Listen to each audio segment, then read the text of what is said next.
मैं गरुड़ हूं, पक्षियों का राजा गरुड़ और भगवान विष्णु का वाहन। मैंने अनेक लोकों की यात्राएं की हैं, देवताओं के दरबारों को देखा है। मेरे पंखों में वह शक्ति है कि मैं पलक झपकते ही ब्रह्मांड के किसी भी कोने में उड़ सकता हूं। मुझे गर्व है कि मैं साक्षात श्री हरि विष्णु के चरणों में स्थान पाता हूं, उनका अनन्य सेवक हूं। आज मैं तुम्हें एक ऐसी यात्रा पर ले चलता हूं जो हर जीवात्मा को करनी होती है, मृत्यु के बाद की यात्रा। मैंने स्वयं भगवान विष्णु से मृत्यु के रहस्य सुने हैं और महर्षि वेदव्यास ने उन्हें गरुड़ पुराण के रूप में अंकित किया है। यह ज्ञान स्वयं भगवान विष्णु ने मुझे दिया था। यदि तुमने इसे नहीं पढ़ा तो आज मैं इसे एक कहानी के रूप में तुम्हारे समक्ष प्रस्तुत करता हूं। एक दिन मेरे मन में एक प्रश्न उठा, जीवात्मा के इस संसार से विदा होने के बाद क्या होता है? मृत्यु के उस अज्ञात रहस्य को जानने की उत्कंठा मेरे हृदय में जलती रही। मैं भगवान विष्णु के पास गया, उनके श्री चरणों में प्रणाम किया और विनम्रता पूर्वक पूछा, प्रभु, मृत्यु के पश्चात आत्मा कहां जाती है? क्या उसे कष्ट होता है? क्या स्वर्ग और नरक सच में है? कृपया मेरी जिज्ञासा शांत करें। भगवान विष्णु मंद मुस्कुराए। उनका मुखमंडल शांत था, नेत्रों में करुणा झलक रही थी। उन्होंने स्नेह से मेरी ओर देखा और बोले, गरुड़, तुम मेरे प्रिय भक्त हो, तुम्हारी जिज्ञासा उचित है। मैं तुम्हें मृत्यु के रहस्य का ज्ञान दूंगा, परंतु यह सत्य देखने के लिए तुम्हें मेरे साथ आना होगा। मैंने सहर्ष स्वीकृति दी और देखते ही देखते भगवान ने अपनी दिव्य शक्ति से मुझे यमलोक के द्वार तक पहुंचा दिया। वहां का दृश्य भयावह था। हजारों लाखों आत्माएं किसी अदृश्य शक्ति के वश में चल रही थीं। कुछ प्रसन्न चित्त थीं, कुछ पीड़ा में थीं, तो कुछ भयभीत। मैंने देखा कि कुछ आत्माएं अद्भुत प्रकाश से घिरी थीं, मानो आनंद की सागर में गोते लगा रही हों। वे सीधे स्वर्ग की ओर जा रही थीं। भगवान विष्णु बोले, ये वे आत्माएं हैं जिन्होंने धर्म के मार्ग पर चलकर सत्य और प्रेम से जीवन जिया। इन्होंने कभी किसी को कष्ट नहीं दिया, सदैव परोपकार किया, अपने कर्मों से लोक कल्याण किया। इन्हें स्वर्ग का सुख मिलता है। जैसा कि सुना तो होगा ही, पांडवों की स्वर्ग की यात्रा चलिए। मैं आपको इस कहानी के बारे में बताता चलता हूं। महाभारत का युद्ध समाप्त हो चुका था। कुरुक्षेत्र की भूमि रक्त से लाल थी और विजेता भी पराजितों के समान शोक में डूबे थे। यह केवल एक युद्ध नहीं था, बल्कि एक युग का अंत था। धर्मराज युधिष्ठिर ने अपना धर्म निभाया, किंतु युद्ध की विभीषिका ने उनके मन पर गहरी चोट की थी। अपने ही परिजनों का संहार, श्री कृष्ण का द्वारका छोड़कर चले जाना और समय का अटल सत्य, इन सब ने उनके हृदय में संसार की नश्वरता को उजागर कर दिया था। अब पांडवों के लिए कोई विजय शेष नहीं थी। युद्ध के बाद युधिष्ठिर ने 36 वर्षों तक हस्तिनापुर पर शासन किया। उनके राज्य में न्याय, धर्म और समृद्धि का वास था, किंतु इस भौतिक संसार की कोई भी उपलब्धि उनके मन की पीड़ा को मिटा नहीं सकी। एक दिन जब अर्जुन ने अपने गांडीव की शक्ति को क्षीण होते देखा और कृष्ण के विहीन द्वारका के जल में जलमग्न होने की खबर सुनी, तब उन्हें यह भान हुआ कि अब इस संसार में कुछ भी शेष नहीं बचा है। अब समय आ चुका था महाप्रस्थान का, संसार से विदा लेने का। युधिष्ठिर, भीम, अर्जुन, नकुल, सहदेव और माता द्रौपदी सबने अपनी राजगद्दी परीक्षित को सौंप दी और स्वर्गारोहण की यात्रा पर निकल पड़े। पांडवों ने अपने शरीर, वस्त्र, आभूषण और सांसारिक सुखों को त्याग दिया और उत्तर दिशा की ओर बढ़ चले। उनके साथ केवल एक श्वान कुत्ता था जो उनके साथ अंतिम क्षण तक रहा। यह यात्रा केवल हिमालय के ऊंचे शिखरों की ओर नहीं थी, यह आत्मा की मोक्ष की ओर यात्रा थी। सर्द हवाएं साएं साएं कर रही थी। हिमालय की ऊंचाई पर चलते चलते द्रौपदी का शरीर थकने लगा था। उसकी सांसें भारी हो गई थी और फिर अचानक वह लड़खड़ा गई। भीम ने उसे गिरते देखा। वह भागकर उसकी ओर बढ़ा, परंतु युधिष्ठिर ने उसे रोक दिया। भैया, द्रौपदी गिर गई। भीम ने हाँफते हुए कहा, उसे उठाइए, हम उसे छोड़कर कैसे जा सकते हैं? युधिष्ठिर ने एक क्षण के लिए आंखें बंद की, फिर धीरे से बोले, हम उसे उठाकर नहीं ले जा सकते भीम। यह आत्मा की यात्रा है, केवल शरीर नहीं मन भी हल्का होना चाहिए। भीम की आंखों में क्रोध और दुख उमड़ आया। परंतु द्रौपदी ने क्या दोष किया था? वह तो धर्म का पालन करती थी। युधिष्ठिर ने हिमालय की ओर देखा, जहां सफेद धुंध सब कुछ समेट रही थी। उसने पांचों पांडवों से समान प्रेम का वचन लिया था, किंतु उसके मन में अर्जुन के प्रति विशेष स्नेह था। यही उसका एकमात्र दोष था। द्रौपदी की आंखों में आंसू थे। वह कुछ कहना चाहती थी, परंतु शब्द नहीं निकले। उसकी सांसें धीमी हो गईं और फिर वह हिमालय की शीतलता में समा गई। भीम की आंखों से अश्रु छलक पड़े, परंतु युधिष्ठिर आगे बढ़ गए। उन्होंने पीछे मुड़कर नहीं देखा। कुछ दूर चलते ही सहदेव का शरीर शिथिल होने लगा। ज्ञान और बुद्धि में अद्वितीय सहदेव, जो ज्योतिष का झाता था, अचानक पिघलती हुई बर्फ की तरह गिर पड़ा।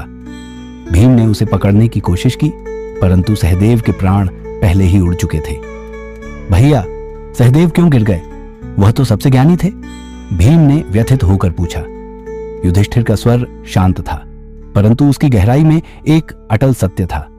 सहदेव को अपनी बुद्धिमत्ता पर अभिमान था, यही उसका दोष था। भीम ने सहदेव के स्थिर पड़े शरीर को देखा और फिर एक लंबी सांस भरकर आगे बढ़ गया। सहदेव के बाद नकुल भी आगे न बढ़ सके। उनका तेजस्वी चेहरा अब बर्फ में फीका पड़ रहा था। वे धीरे धीरे भूमि पर गिर पड़े। भीम ने दांत भींच लिए। अब तक उसका धैर्य टूटने लगा था। भैया, नकुल क्यों गिरे? युधिष्ठिर ने गहरी सांस ली। नकुल को अपनी सुंदरता और योग्यताओं पर गर्व था, यही उसका दोष था। भीम अब समझ चुका था कि यह केवल यात्रा नहीं थी, यह आत्मा का परीक्षण था। भीम और अर्जुन अब युधिष्ठिर के साथ आगे बढ़ रहे थे, परंतु अचानक अर्जुन का शरीर कांपने लगा। उनका संतुलन बिगड़ा और वह घुटनों के बल गिर गए। भीम दौड़कर उनके पास पहुंचा। अर्जुन ने थरथराते होंठों से कहा, भैया, मैंने श्री कृष्ण से गीता का ज्ञान सुना था, फिर भी मैं क्यों गिर गया? युधिष्ठिर की आंखों में एक गहरी पीड़ा थी, परंतु उनका स्वर अभी भी अटल था।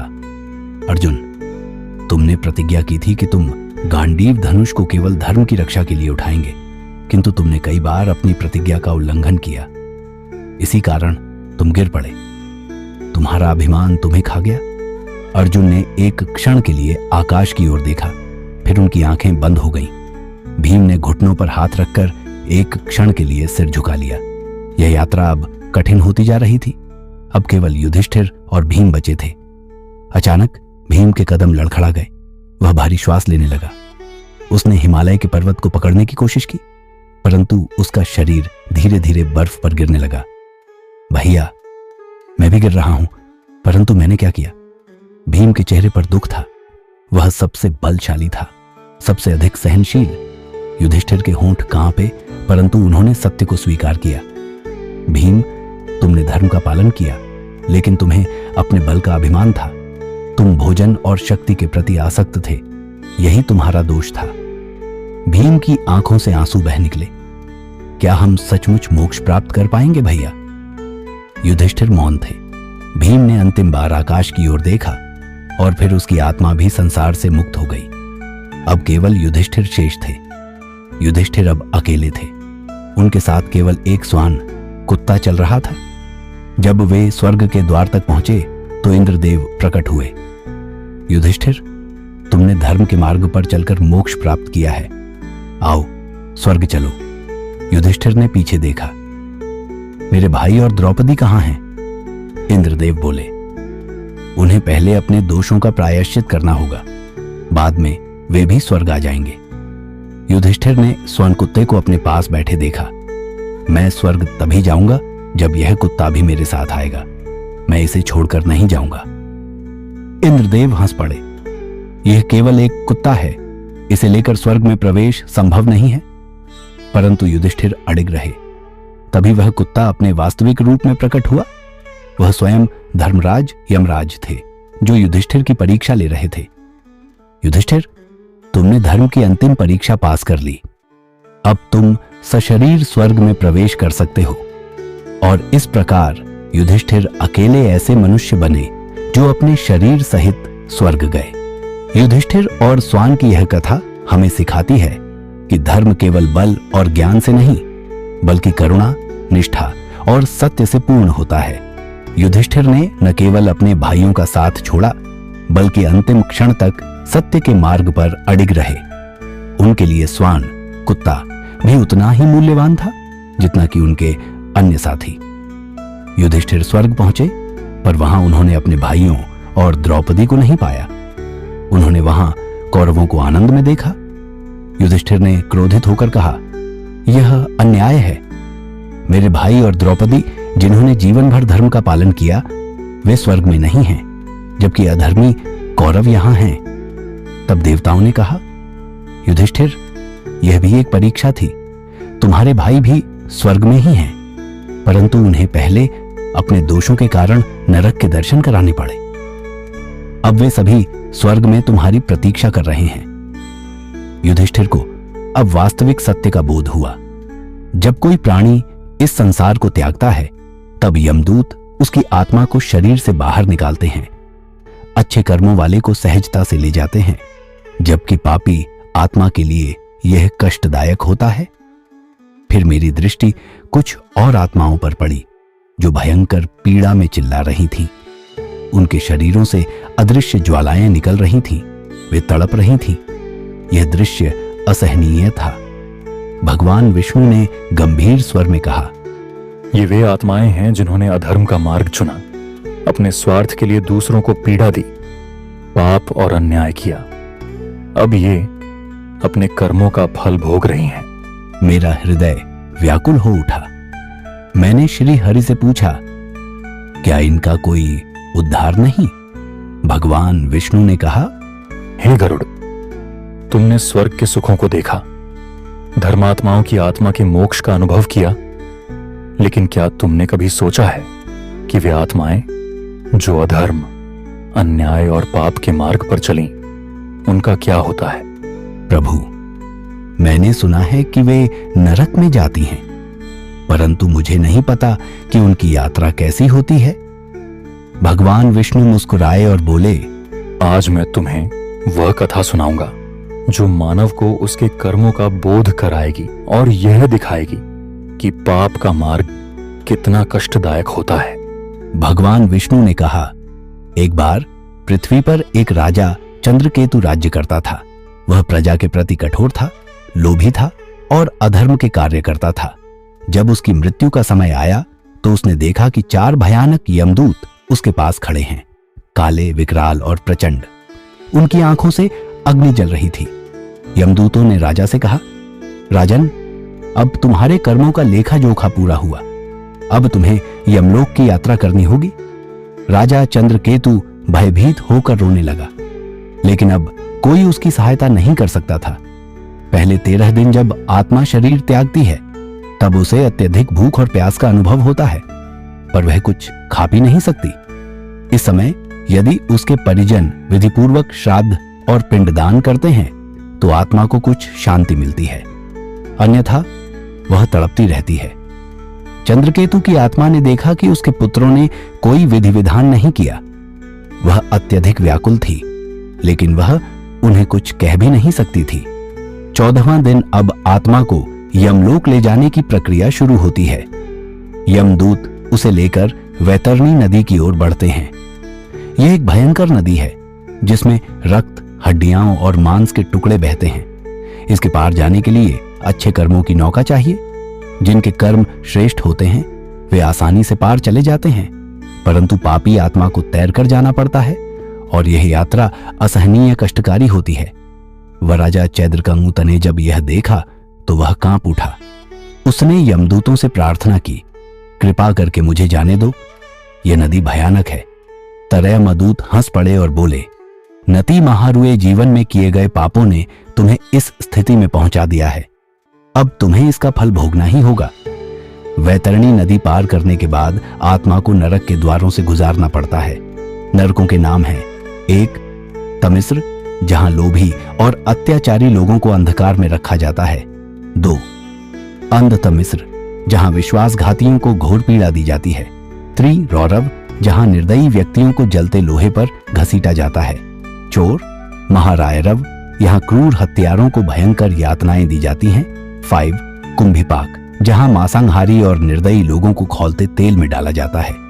6 कालसूत्र, जहां अत्यधिक गर्मी और ठंड से आत्मा को तड़पाया जाता है। 7 असिपत्रवन, जहां झूठे और पाखंडी लोगों को कांटों के जंगल में घसीटा जाता है। राजा चंद्रकेतु को यह सब भोगना पड़ा। वह रोता चिल्लाता रहा, परंतु अब कुछ भी नहीं हो सकता था। आखिरकार आत्मा को यमराज के दरबार में लाया जाता है, जहां चित्रगुप्त उसके कर्मों का लेखा जोखा प्रस्तुत करते हैं। यमराज के न्याय के अनुसार आत्मा को या तो स्वर्ग, नरक या फिर पुनर्जन्म में भेजा जाता है। राजा चंद्रकेतु के सारे पापों को देखते हुए यमराज ने कहा, तुम्हें कई जन्मों तक पीड़ा भोगनी होगी, फिर तुम पशु योनि में जन्म लोगे। यदि तुम्हारे परिजन तुम्हारे लिए प्रायश्चित करें तो तुम्हें मुक्ति मिल सकती है। यह सुनकर राजा की आत्मा विलाप करने लगी। उसे अब अपने के पर पछतावा था, परंतु समय निकल चुका था। भगवान विष्णु ने कहा, हे गरुड़, यही कारण है कि मनुष्य को अपने कर्मों का ध्यान रखना चाहिए। स्वर्ग और नरक केवल स्थान नहीं है, वे आत्मा की अवस्था है। जो धर्म के मार्ग पर चलता है उसे शांति मिलती है, परंतु जो अधर्म की राह पकड़ता है उसे अंतहीन पीड़ा सहनी पड़ती है। मैंने सिर झुकाकर कहा, प्रभु, मैं समझ गया। अब मैं यह ज्ञान संसार को देना चाहता हूं, ताकि लोग अधर्म से बचें और सत्य के मार्ग पर चलें। भगवान विष्णु मुस्कुराए। यही धर्म का उद्देश्य है गरुड़। जो इसे समझ ले वही मुक्त हो सकता है। भगवान विष्णु ने मुझ पर करुणा भरी दृष्टि डाली और कहा, गरुड़, अब चलो, हमें लौटना है। तुम्हें जो जानना था वह तुमने देख लिया। यह ज्ञान केवल अपने लिए नहीं बल्कि समस्त जीवों के लिए है। उन्हें सत्कर्म करने की प्रेरणा दो ताकि वे सदा शुभ मार्ग पर चलें। मैंने प्रभु की आज्ञा मानी। मेरे हृदय में अब कोई शंका न थी। अब मैं समझ चुका था कि जीवन का सार क्या है। सद्गुण, भक्ति और परोपकार, यही आत्मा को सही दिशा में ले जाते हैं। उस दिन के बाद से मैं न केवल भगवान विष्णु का वाहन हूं, बल्कि उनका संदेशवाहक भी हूं। संसार को यह सिखाने के लिए कि मृत्यु के बाद क्या होता है और जीवन को कैसे जिया जाए, ताकि अंततः आत्मा मुक्ति पा सके। रात के अंधेरे में जब संसार शांति में डूब जाता है, तब कहीं ना कहीं कोई पुरानी कहानी जीवित हो उठती है। वे कहानियां जो हमारे पूर्वजों ने सुनी थीं, जो ऋषि मुनियों ने लिखी थीं और जो अब समय की धारा में कहीं खो रही हैं, लेकिन हम इन्हें फिर से संजोने का एक प्रयास कर रहे हैं। हमारी यात्रा यहीं समाप्त नहीं होती, ये तो बस एक शुरुआत है। हमने आपको स्वर्ग की यात्रा कराई, नरक के द्वार तक ले गए और आत्मा के कर्मों का न्याय दिखाया, परंतु अभी भी अनगिनत रहस्य हैं जो हमारे ग्रंथों में छिपे हैं। क्या आपने कभी सोचा है, मृत्यु के बाद आत्मा कहां जाती है? यह सिर्फ कर्मों पर निर्भर करता है या कुछ और भी है? क्या हर आत्मा को पुनर्जन्म मिलता है या कुछ आत्माएं भटकती भी हैं? क्या स्वर्ग और नरक केवल स्थान है या यह हमारे ही भीतर के गुण और दोषों का प्रतिबिंब है? इन सभी प्रश्नों के उत्तर हमारी प्राचीन कथाओं में छिपे हैं। हमारा यह छोटा सा प्रयास रहेगा कि हम आपको इन कहानियों से जोड़ें, ताकि हमारी संस्कृति, हमारे धर्म और हमारे पूर्वजों की धरोहर जीवित रहे। तो बने रहिए हमारे साथ, क्योंकि अगली बार हम आपको किसी और अद्भुत पौराणिक गाथा की ओर लेकर जाएंगे। एक ऐसी कथा जो आपको सोचने पर मजबूर कर देगी। तब तक के लिए नमस्कार।